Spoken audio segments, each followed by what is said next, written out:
Olá, bem-vindos então à segunda parte desta apresentação de todos os filmes do Tony Scott.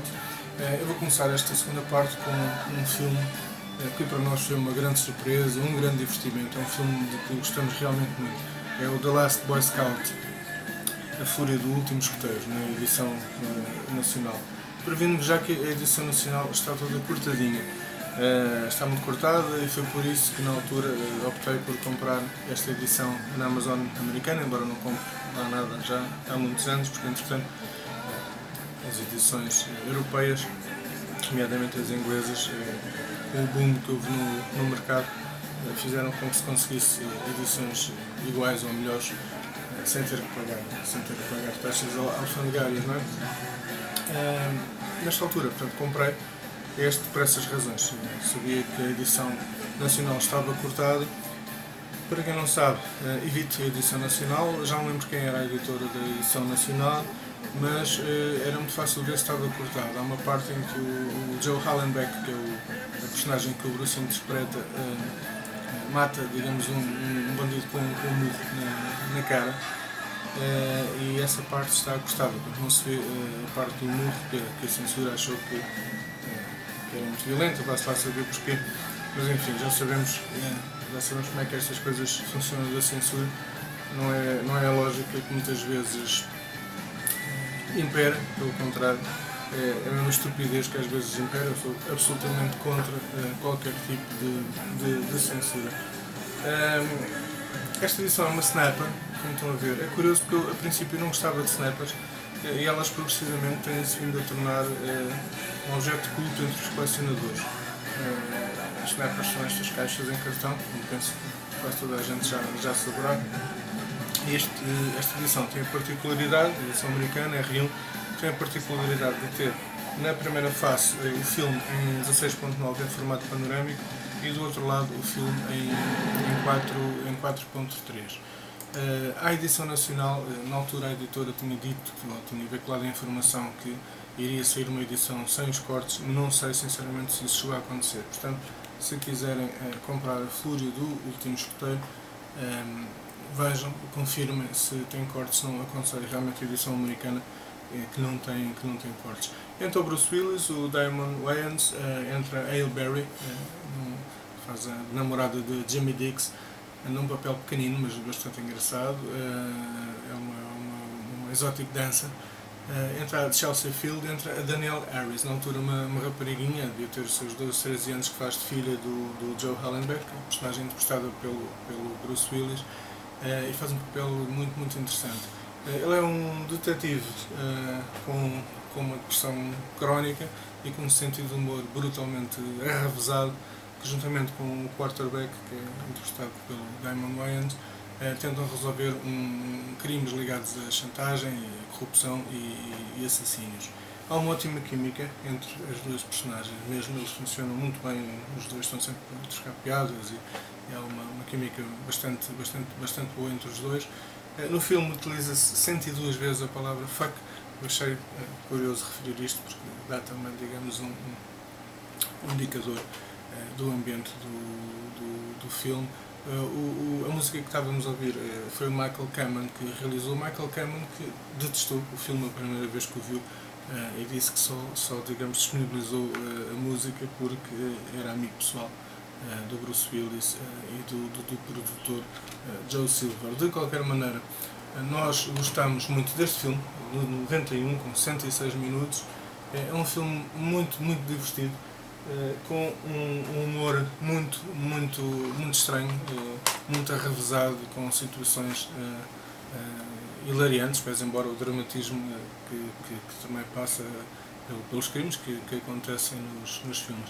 E reparem na Danielle Harris, que é a atriz que faz na altura uma rapariguinha, que faz de filha do Joe Hallenbeck. É um papel que está realmente muito giro. E passamos depois a um filme que para mim é emblemático, absolutamente emblemático. É um filme de culto, e que é um filme que está para mim no patamar daqueles tais 3 filmes que eu tinha referido, que eram os meus 3 filmes preferidos do Tony Scott. Portanto, The Hunger é o primeiro, e o True Romance é o segundo, embora não haja aqui lugares de primeiro, segundo e terceiro. Então se eu tivesse escolher os três filmes que eu gostei mais dele, este seria outro dos que eu escolheria, tal como o The Hunger. Já agora o terceiro era o Déjà Vu. Esta edição é a edição inglesa, é uma edição especial carregadinha de extras, com um final alternativo, com vários documentários. É realmente uma edição muito boa, que só peca quanto a mim por não ter uma slipcase ou por não ser um digibook, mas é uma edição muito boa. E é uma edição que merece realmente a pena ver, e é um filme de culto mesmo. Quem vir este filme, quem gostar deste tipo de filmes, vai adorar este filme. Este filme vai se tornar também um filme importante na vossa coleção, garanto-vos. Aliás, o argumento deste filme é do Tarantino. O argumento é do Tarantino, que com o dinheiro do script, digamos, que vendeu ao Tony Scott, comprou nada mais, nada menos do que aquele Chevy vermelho que é conduzido pelo Vincent Vega no Pulp Fiction. Achei isto bastante engraçado. A história é do Clarence e da Alabama, que formam mais um par, digamos, que se tornou um ícone na história do cinema contemporâneo. A Clarence é a Patricia Arquette, aqui muito jovem, muito bonita, e o Clarence é o Christian Slater. O Clarence casa com a Alabama. A Alabama é uma call girl, na verdade ela é uma hooker, mas ela gosta de dizer que é call girl, e rouba assim, não é bem a mesma coisa segundo ela. O Clarence vai visitar o primo dela, que é uma interpretação absolutamente fabulosa do Gary Oldman, e a coisa corre muito mal, e depois ele acidentalmente vai visitar o primo para dizer que ela já não está mais disponível para trabalhar com ele, uma vez que agora é uma senhora casada. Então, quando traz as coisas da Alabama, traz a mala, engana-se e traz uma mala cheia de droga.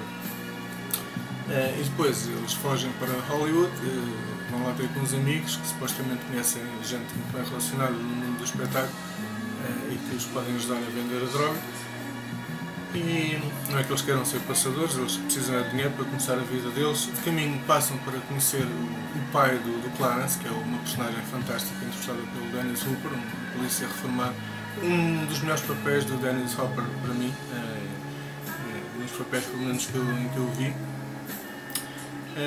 Entra também o Christopher Walken, faz um papel muito engraçado. Engraçado sem ter piada nenhuma, é um assassino profissional do mais frio que há, mas tem também um humor bastante interessante. Aliás, como não podia deixar de ser, os diálogos são Tarantino puro, vocês vão achar este filme familiar, em termos de diálogos, em termos de atuações. Curiosamente também entra o Chris Penn, infelizmente já falecido irmão do Sean Penn, também entra, como sabem, no Pulp Fiction. Entra também o Samuel L. Jackson, entra o Michael Rapaport num papel muito engraçado. Há lá uma parte numa roller coaster, numa montanha russa enorme, que é um dos momentos fortes do filme, e é, digamos, também uma marca de imagem do próprio Tony Scott em muitos dos filmes dele. O filme realmente é um realizador de filmes de ação, e tem uma maneira muito particular de filmar a ação e nas imagens conseguir transparecer uma ideia de velocidade, uma espécie de inebriamento ligado à velocidade, à adrenalina da velocidade e da ação. Mas o Michael Rapaport, como eu estava a dizer, confessou que tinha mesmo um medo real e absoluto de montanhas russas. Portanto, a expressão que ele tem na montanha russa é mesmo medo real, ele não está a fingir. Aliás, ele sentiu-se mal disposto várias vezes. Entra também o Brad Pitt, achei muito curioso, num pequeno papel, onde ele quase nunca sai da cama, está sempre estendido, sempre high, como eles costumam dizer. E essa foi o próprio Brad Pitt que sugeriu esse facto, portanto, o facto de ele estar sempre drogado e praticamente estar sempre estendido. A palavra fuck aqui é utilizada 225 vezes, portanto mais do dobro do que no Last Boy Scout. Há uma criança que aparece, no fim, que é o filho verdadeiro da Patrícia Arquette, que é o Enzo. É o filho verdadeiro da Patrícia Arquette. Também achei este giro. Já o nome Alabama, que é a personagem da Patrícia, é uma homenagem do Tarantino à Pam Grier, que fez com ele. O Jackie Brown, como sabem, é conhecido o preço do Tarantino, do Quentin, pela Pam Grier. E Alabama era o nome da personagem que ela emprestava no filme Women in Cages. A música é do Hans Zimmer. Eu lembro-me agora de uma coisa. Eu tinha-vos referido que havia 2 edições de filmes do Tony Scott, perdão, que não têm edições, não tinham edições nacionais, nomeadamente o Revenge e o Last Boy Scout, mas esta também não tem. Portanto, não são 2 edições, são 3. Há 3 filmes do Tarantino que não têm edição nacional: o Last Boy Scout, o Revenge e o True Romance. Acreditem, este é um grande filme que eu aconselho, sugiro veementemente que vejam e que arranjem, e esta edição está fabulosa, está muito boa. Tem vários documentários, tem um final alternativo, mesmo alternativo, embora eu obviamente prefira o final que o Tony Scott recolheu. E tem um comentário do Tony Scott, obviamente, e também tem um comentário do Tarantino. True Romance, um grande filme, um filme de culto para mim, e para mim um dos 3 melhores filmes, indubitavelmente, do Tony Scott. E agora vamos passar a um filme que marca a primeira colaboração do Tony Scott com um ator que eu sempre gostei bastante, que é o Denzel Washington, e que fez nada mais nada menos do que 5 participações em filmes do Tony Scott, que fez 16 filmes, portanto é uma participação bastante considerável. O Crimson Tide, Maré Vermelha, na edição nacional, é um filme de 95 que tem 116 minutos. É uma grande interpretação tanto do Denzel Washington como do Gene Hackman. Formam uma dupla marcada por um antagonismo crescente e total, passado num submarino nuclear a propósito de uma decisão de lançar ou não um míssil ou vários mísseis nucleares que sem dúvida poderão desencadear a Terceira Guerra Mundial. O filme levanta questões relacionadas com o poder quase absoluto de certos homens e de como às vezes holocaustos podem ser desencadeados por incúria, inconsciência e por uma série, digamos, de momentos e de cadeias de acontecimentos que a maior parte das pessoas não controlam. Os extras deste filme são bastante fracos. Tem 2 cenas apagadas, tem 2 documentários de 10 minutos sobre o submarino em filmagens. As imagens, todavia, têm imagens portentosas do mar, do oceano, do submarino, e consegue transmitir depois o Tony Scott ao longo do filme. O filme é todo passado dentro do submarino, portanto é um ambiente claustrofóbico e de pressão crescente, marcado também por uma hierarquia muito rígida e depois por uma cadeia de comando que se quebra e que se formam 2 polos, um pelo Gene Hackman, outro pelo Denzel Washington, obviamente, a propósito daquela decisão que tem que ser tomada. O Denzel faz daqui de imediato do Gene Hackman. É curioso porque na sessão de inquérito final aparece um oficial que serviu mesmo no USS Alabama, que é o nome do submarino. O Hans Zimmer faz a banda sonora, que é bastante portentosa também. É um filme que eu gostei muito de ver e que já vi várias vezes. É um filme que, quanto a mim, também merecia uma edição um bocadinho melhor. É um dos filmes também mais conhecidos, digamos, mais massificados, se calhar, do Tony Scott. É um filme também que mexe um bocado com a política e com a parte militar, com as cadeias de comando.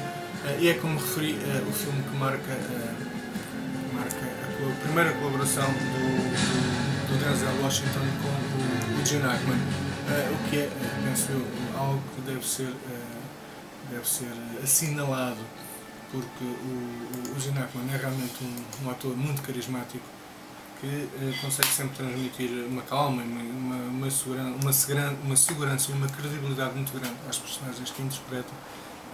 Eu gosto bastante dele, é um filme que eu nunca me canso de falar, que é um filme de cinema fantástico, pode ser considerado terror, embora não seja, digamos, terror pesado, que é o Fallen.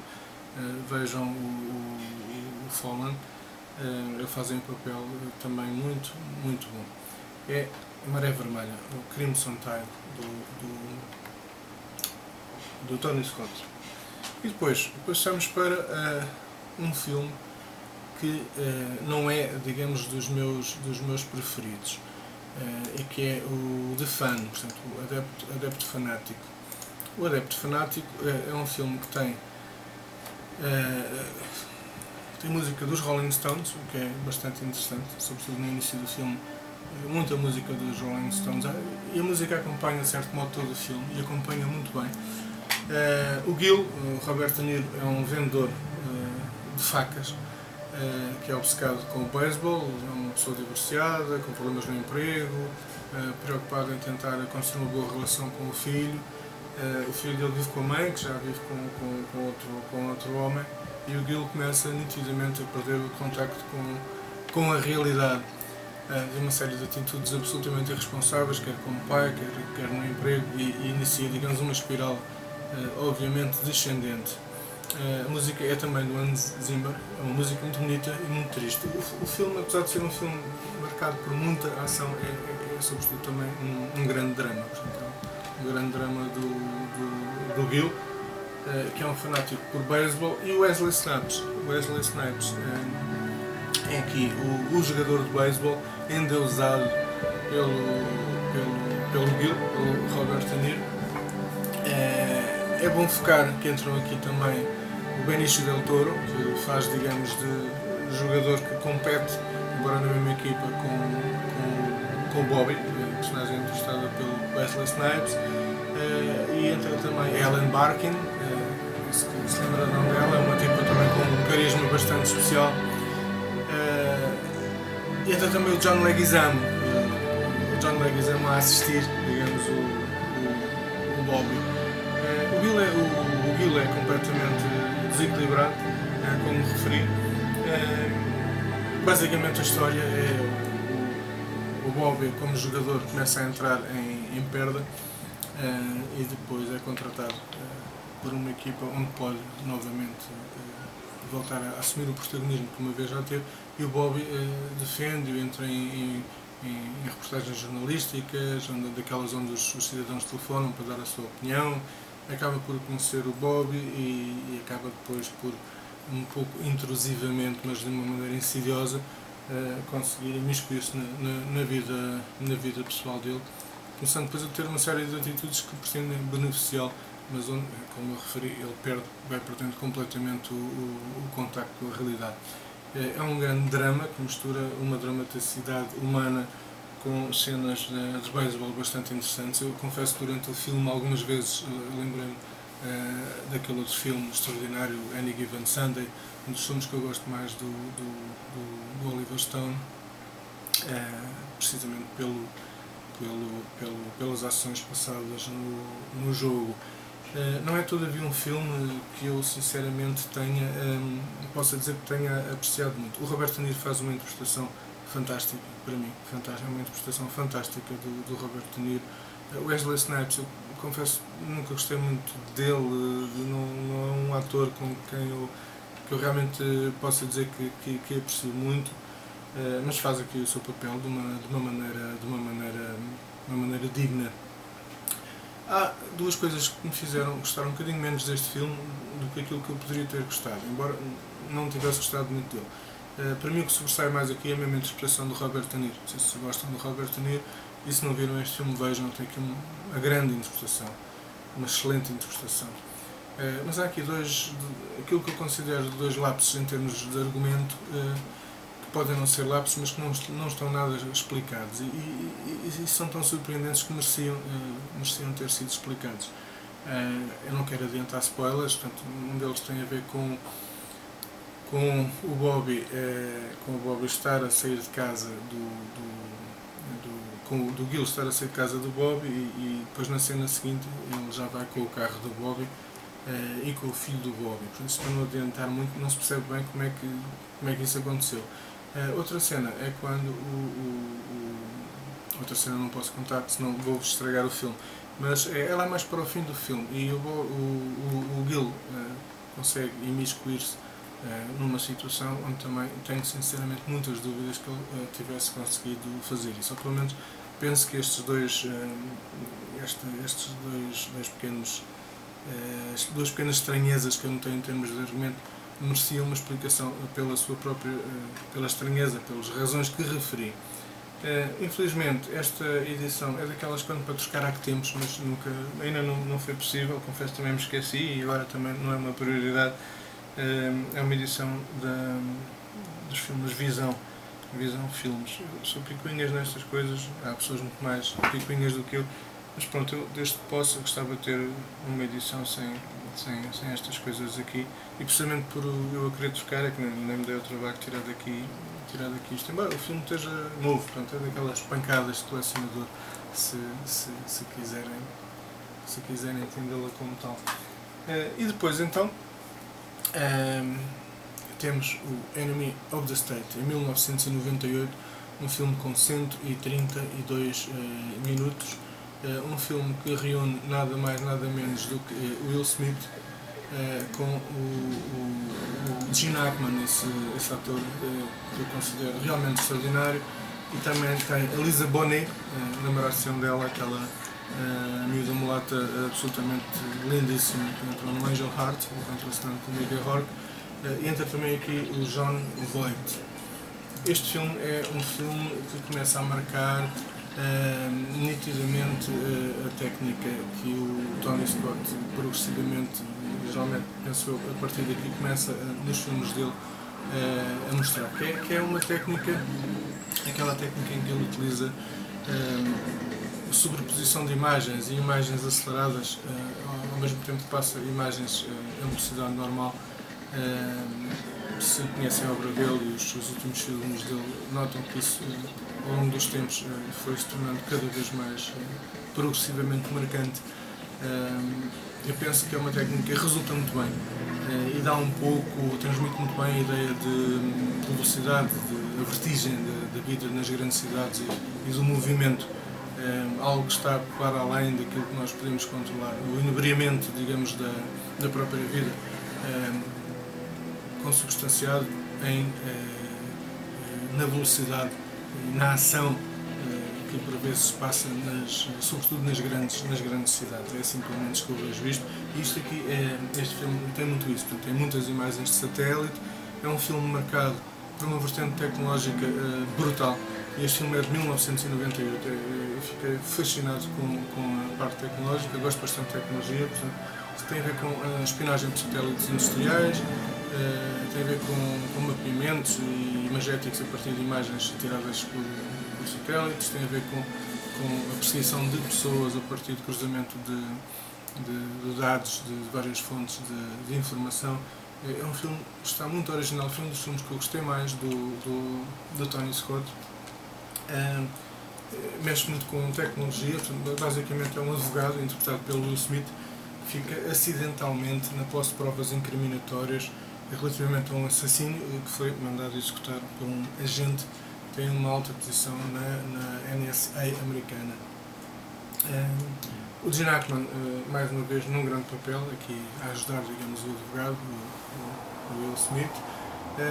O Will Smith faz aqui um bocado o papel do nerd tecnológico, mas ele e o Gene Hackman, em termos de par de atores, acabam por funcionar muito bem, precisamente pelo contraponto. O Gene Hackman é um especialista, o Will Smith só faz asneiras, sem querer, é muito desajeitado na maneira de fazer as coisas, o que contraria a frieza calculista e o controle de um ex-operacional como o Gene Hackman.